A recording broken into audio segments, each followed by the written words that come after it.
One of the biggest things that happens to a lot of patients is they get the diagnosis of breast cancer. And they're scared, they think they're going to die, and they don't know where to go. I have a lot of women that come to my office and they don't know what to do. I think probably the best thing that can happen for a patient, a lady that gets the diagnosis, is to see a plastic surgeon.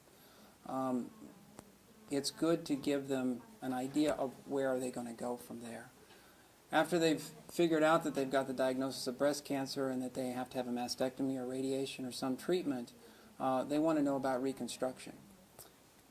Women generally have two breasts, and both breasts are important. And I like to give a lady an idea of what to do with the opposite breast.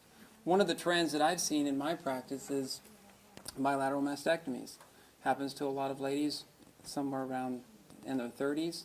A lot of women don't want to go through all of this reconstruction, all of this surgery, to find out 5 or 6 years later that they've got breast cancer on the other side. So one of the things that really needs to be discussed is what are you going to do with the other side? And I think that's important.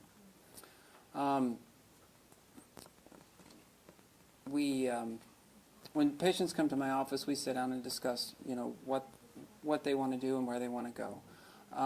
I'm just going to kind of give you some ideas of the type of reconstruction that we can do. Patient comes in, she has been diagnosed with breast cancer. We go over what kind they have. One of the more common breast cancers we see is lobular cancer. Lobular cancer has about a 20% chance of development in the opposite side. Most of those patients, we very highly recommend that you have a bilateral mastectomy with those kind of patients. And when that's done, we can do reconstruction at the same time, or we can also do reconstruction delayed. And that's kind of a controversial decision. Many times the general surgeons will go to surgery and we can do the mastectomy and we can put in tissue expanders. And what those are expanders that we can put in under the muscle generally, and we can do it at the same time. We've been doing that more lately with addition of a material called Flex HD. It's basically an allograft. It's cadaver skin that's been treated, takes away the antigenic factors that causes rejection. And we can add that into the reconstruction that allows us to make a more shapely form to the breast after that initial mastectomy. So that's allowed us to do a lot of immediate reconstructions. The issue comes up on what we're going to do with the other breast at that time. Myself, I tend to favor bilateral mastectomies for a lot of reasons. For me, one of the hardest reconstruction is to take a lady who has a very large breast on one side, she has to have a mastectomy on the other side, and they want to do tissue expansion. I can't make them look alike. I don't care if you're the best plastic surgeon in the world, it's very difficult to do that. And so I can build two a lot better than I can build one. And we can give symmetry. And that's one of the main things that women want, is they want two breasts that look the same. Whether it's two flaps, whether it's two implants, whatever, that is probably the most important thing that women have told me over the years for them. But anyway, we can do bilateral reconstruction. And when we do the tissue expander route, which is probably, I would say we do 60 to 70% of our reconstructions that way. We put in the tissue expanders. It can be done at the same time or it can be done delayed. And when we do it at the same time, the tissue expanders go in. You also have drains, and those drains have to stay in about 10 days to 2 weeks. Once the drains come out, we start expanding at about 3 weeks. And it takes me about 2.5 to 3 months to get you expanded to where we need to do. Then we'll go back to surgery. We take out the tissue expanders and we can put in the permanent breast prostheses. Right now, probably 99% of women will choose silicone implants. There's been a big controversy about the silicone implants. I'm happy to say we've kind of gotten over that, and I think that for me, if I had to have an implant, I would definitely take a silicone implant. They're softer, they're nicer, they feel better. Since 1998, I have not had one silicone implant rupture that I personally put in. It's a pretty good track record. I've had a few saline implants go down for whatever reason, but it's a lot softer and it's a lot nicer implant. After we do the implants, about 3 months after that, you can build the nipples. We make it from the tissue that's right there, from their own tissue. And then after that, we do tattooing. So the process really takes about a year all the way around. If a patient is not a candidate for the expanders and the implants, then we'll do a series of flaps. My favorite flap is the tram flap, which the transverse rectus abdominis myocutaneous flap, which is from the belly. I'm not a real fan of the flap from the back for the obvious scars that the ladies get. There's a big scar on the back. And you'd be surprised, most women really have a lot of problems with scars, and so do I. So I tend to favor the tram flap.